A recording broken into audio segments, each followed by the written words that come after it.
Hey there, mga my loves, Aquarius. Thank you so much for always being here with me in this channel, babes. So before we start, let me just greet the newbies. Hi, new subscribers. Ako po si Yan. Welcome tuloy. At sa mga returning viewers, thank you so much sa inyong walang sawang pagsuporta since day one. Thank you, everyone. So yun nga mga babes, so before we start, alam niyo naman na wala tayo dito ng gender, babae, lalaki, LGBT, cross-watchers, you can flip roles if you want. And of course, at the end of the day, you always have your free will with you na free mo rin namang gamitin anytime, anywhere, okay? At syempre mga babes, kung hindi niyo pa po alam, mayroon pa po tayo other channel. The link is down below sa ating description box. Kaya kung gusto mo ring tumambay dyan, may mga collective readings din po tayo dyan. At timeless din po yan kahit na matagal nang uploaded yun. Kung tinatawag ka ng reading na yun, then baka meant for you ang mensaheng nakapaloob doon. Go ahead, watch it, mga babes, no? Thank you, everyone. So, let's begin. So, what do we have here for Aquarius people? Spirits and angel, guys, Archangel Michael, thank you so much.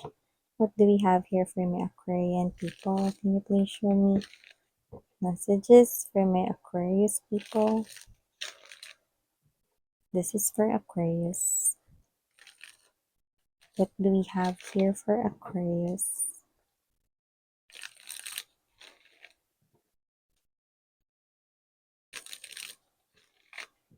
Aquarius.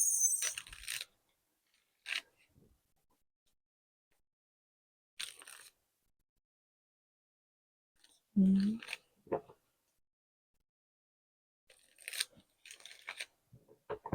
Okay, so let's go ahead and check this messages here for you guys. But let me do the honor first ng paglatag ng ating energy sa ating table. You do have here the Devil. You also have here the Five of Cups energy. The Ten of Swords going on. The Four card energy. The Ten of Cups. Okay, great. Four of Cups energy. Eight of Wands, Two of Wands, Queen of Coins energy. Bottom of the deck, Ace of Coins, Knight of Cups, Hierophant energy. Hindi ito para sa lahat, pero hayaan yung unahin ko na. Kung meron man kayong kakonek ngayon at bago-bago pa lang yung kakonek ninyo, well, hindi ko pa nakikita niyang person na yun na makakasama mo dahil meron pang taong nakatakda talaga para sa'yo. Parating pa lang siya rito, Aquarius, kaya man, stay put, no, and wait for this person here. Do not need to do something here, but just relax. Kung may umalis man, hayaan mong umalis kasi meron dito talagang parating at yun talaga yung para sa'yo. Yan, no? Paano ko naman malalaman, Miss Yan, kung yan ang paparating na yan ang sinasabi mo, no? Well, nakikita ko dito mga babes, so for a lot of you, wala naman tayong time period, pero nakikita ko dito parating pa lang siya in the immediate future or in the near future right here. At isa sa mga pwede mo ritong antayin or abangan, no, is maaari mo siya ritong makilala, no, dahil isa siya rito na kapansin-pansin ang energy. May kita mo, no, na siya ay hindi naman obvious na obvious, pero siya yung klase ng energy na expressive pagdating sa kanyang affection, love, admiration. Kaya kung magiging crush ka na niya, ito ay kanyang ipakikita at ipadarama sa iyo, no, nang walang ano-ano. Kaya ito ay maaring mapansin mo agad-agad. No. This person here is not flowery when it comes to his or her words, no? But this person here is someone na mararamdaman mo yung pagiging nice and thoughtful niya sa mga actions niya whenever you are around him or her, no? At meron siyang, yeah, meron siya ditong kapansin-pansin, no, na either balat or nunal, yan, no? Doesn't have to be na malaki yung balat na yun or yung nunal na yun. Pero parang alam mo yung pagkakakilanlan. No, kunwari sa face niya 'no, meron siyang nunal sa gitna ng kanyang nose 'no, dun sa bridge, mga ganyan 'no, or meron siyang nunal 'no, dun sa kanyang left na pisngi 'no, yung gano'n 'no. Like, for example 'no, si Miss Ann Curtis na meron siyang nunal sa kanyang face 'no, So, parang nakakaganda lalo na nakakagwapo yung mga gano'n yung datingan nito. So, parang may gano'n, 'no, nagsa-stand out, 'no. So, either meron siya ditong nunal na kapansin-pansin, 'no, like let's say na meron siyang nunal sa kanyang, sa likod ng kanyang tenga, 'yan, 'no. So, clean cut siya 'no, pero nakikita mo yun parang ang sexy tingnan yung mga ganyan, 'yan. So, maaaring yun yung isa sa mga clues and signs mo to know this person. But just take how this resonates, 'yan. So, maliban diyan, Aquarius, nakikita ko rin dito 'no, na talaga naman na nung kayo ay na-in-love in the past 'no, bigay todo kayo rito 'no, tapos walang kuwentang tao pa yung binigyan niyo ng love dito na parang walang kuwenta miss 'yan. Alam mo naman 'yan, devil energy, Five of Cups, and there's this Ten of Swords. Ilang-ilang balde, ilan-ilang galon, ilan-ilang palangganang luha ang iniluha mo 'no, sa hindi naman deserve na iyakan na person na 'yan 'no. That person involved you into a third party situation na tao yon. Pinagpalit niya kayo dito sa iba at nahirapan ang inyong loob rito dahil hindi niya kayo binigyan rito 'no, ng explanation bakit niya yung nagawa. And that is a major betrayal, major na kasalanan niya sa inyo na hindi man lang niya rito inihingi ng tawad sa'yo. O bakit naman lumalabas yan ngayon diyan, Miss yan? Kasi itong tao na 'to na hindi nagpaliwanag sa lahat ng mga ginawa niya rito sa inyo noon, lalo na sa third party, nakikita kong magbabalik sa buhay ninyo dahil lahat ng mga ginawa niya ritong kabalastugan, kawalang-hiyaan, panloloko, betrayal at ah, anong tawag nito, pagtarak 'no, ng 10 espada sa inyong likuran mga babes na iba harap-harapan pa kayong tinenedor noon 'no. Ngayon ay nararanasan niya na ang hagupit 'no, ang hagupit ng lahat ng pinaggagagawa niya sa inyo noon na walang kakuwenta-kuwenta. At ngayon mga babes 'no, ay alam niya na, nagising na siya rito sa katotohanan, lahat ng mga immature ways at lahat ng mga ginawa niya rito sa inyo ay nag-backfired sa kanya. At kung sino man 'tong energy na 'to, oh no, no, no, no, this person here, siya na ngayon ang nakakaramdam ng lahat ng naramdaman mo noon. Yan. This person here, sa dami ng kasalanan niya dito sa inyo 'no, maaaring hindi pa kayo makapaniwala 'no, na kayo yung pinaka-iniisip niya ngayon. Why?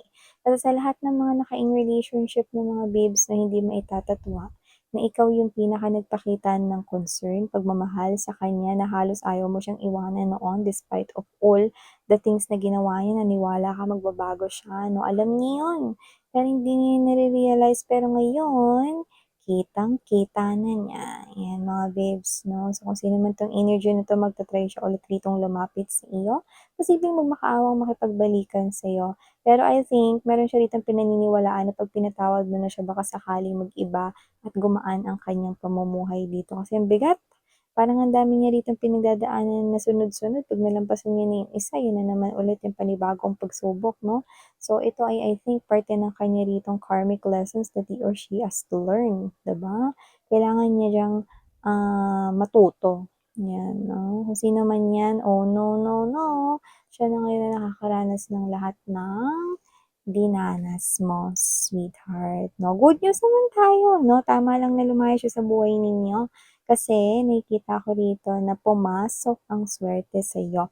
May new beginning ka rito mga babes with the full card energy, yan 'no. Right behind you is the sun. Susundan ka rito ng positivity at susundan ka rito ng happiness 'no, to the point na this is you, panibago itong buhay for you guys 'no. Parang ikaw ito 'no, na wala na rito na kahit na ano, na pagsubok na magpapatumba sa'yo 'no, lalo na emotionally and mentally 'no. Happiness is following you guys. And I'm seeing na bago na lahat ngayon 'no, ang nilo-look forward mo, mga new things, new adventures in life, 'yan. Maybe mahilig kayo sa pet or may pagmamahal kayo sa mga hayop, may respeto kayo sa mga hayop na may pets man kayo or wala. Nakita ko kayo dito na nasa new beginning na kayo ng inyong life. Yung iba parang literal na may new beginning sa buhay ninyo, like paano literal? Kunwari kayo ito na nag-step in na sa motherhood or nag-step in na kayo sa married life, or kayo ito na parang may nangyari ritong, not usual sa everyday mong ginagawa noon 'no. It's a new routine 'no, it's something here na bago to you. Yan, no? Yung iba sa inyo, maaaring hindi niyo pa ito nakikita pero posibleng meron na ritong mag-alok ng marriage, especially if nararamdaman mo na, no, na parang kakaiba na ang kinikilos ng iyong partner, na parang may pa-surprise siya sa'yo rito, no? So, nakikita ko rito mga babes na hindi ka naman nag-a-assume kasi tama ka. Because your person here is actually preparing here something, and I think it has something to do with surprising you.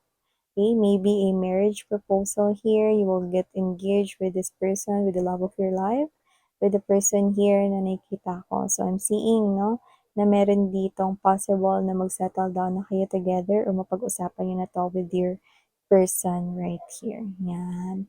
And also, nakita ko rito mga babes, na meron kayo ritong tatanggihan, no, na love offer kasi connected na kayo with someone, no? At pinakadahilan is, wala rin naman talaga kayong feelings for him or her, you know? So, I think this is someone here na hindi mo nakikita bilang isang man or isang woman, no? Whether may ka-connect ka or wala, no? So, nakikita ko meron kang ire-reject na may feelings sa'yo. Yung iba naman, pwedeng hindi yan tao. Posibleng may ire-reject ka dito or iti-turn down na offer or parang, ay, pass, ganun. Ay, sige, thank you. Parang may ganun ka ditong tatanggihan. No? Parang yung iba as simple as that. Pero yung iba, no, talagang tao yung tatanggihan ninyo or opportunity. It's okay. Just let it pass. Kasi nakikita ko naman that in the long run, you do not need naman that. No? It's just that dumaan lang ito. So, just let it pass. So, aside from that, no, Aquarius, nakita ko rin dito mga babes, no, na may possible ditong trouble related sa yung trabaho. Either madestino ka sa ibang lugar and you're gonna work there, and I think it has something to do with leveling up sa yung life. Pwedeng kasi magpapamilya ka na or kasi may pamilya ka na ngayon sarili mo, no?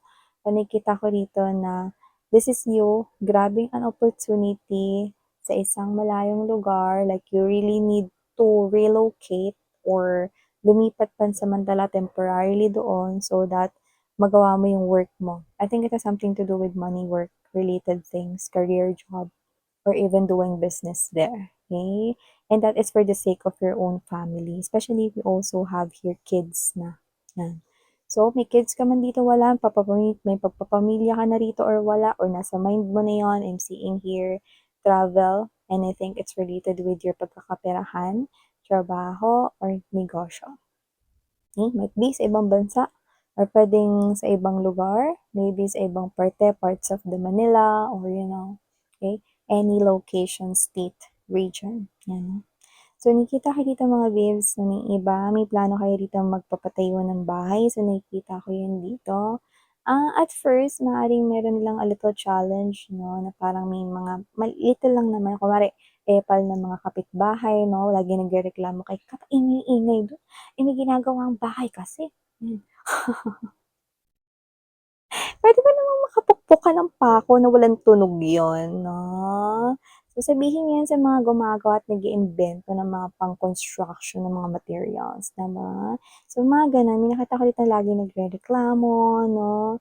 Kasi may ingay ng berena, pagpukpok ng mga roofs or bubong, 'no? May gumawa na ba ng bahay na wala kang narinig? Hindi naman gulo lang ang pinangkakabit sa mga bahay-bahay, 'di ba? Para kumabit yung bubong ninyo sa mga hollow blocks, glue lang ba, Elmer's glue, glue gun, mga gano'n, 'no? So, 'yan, may mga gano'n talagang kapitbahay okay. So, maliban diyan, mga gano'n lang little things or mga parang may mga little na parang mga permits lang na kailangan lakarin and all of those things, but everything here is okay naman. So, if you want to buy here a new house or maybe doing fixing, reconstruction, repairing of house, then nakikita ko rito na isa yun sa mga plano mo ditong gawin at magagawa mo naman yun, 'no. But someone here is a little bit sad, 'no? Not your ex na walang kwentang pinag-usapan natin kanina. Diretsahan talaga dito sa channel na 'to mga babes. Oo, ka-ex mo walang kuwenta, pinaluha ka ng maraming balde-baldeng tubig kahit hindi mo naman deserve. I mean luha, 'no, hindi mo naman deserve 'di So, dito may another person na sad dito, but I think this is not your ex right here. I think this is someone here na malapit sa'yo. Baka may problem siya, and I think it has something to do with heart problem 'no, na love, love, okay, not health problem, but love, okay? Posibleng it's his or her first time na ma-reject ng kanyang na-like na person. I think this is someone here na posibleng pamangkin mo or baka ito yung friend mo na first time na ma-in love, mga ganyan. Basta may nakuha tayo ditong rejection. So, posibleng ni-reject siya or hindi tinanggap ng person na like niya yung kanyang love offer. So, I think it has something to do with kausapin mo lang siya kasi malungkot siya no, or mag-inuman kayo 'no, kuha muna kayo dun sa tindahan sa kanto, "Ipautang nga muna aling nena." Mag-iinuman lang kami, usapang puso lang 'to, ayan 'no. So, may gano'n 'no, kausapin mo lang 'to friend mo na 'to na everything here will be, will be okay. Alright? So, there you go, Aquarius. Thank you so much for your time.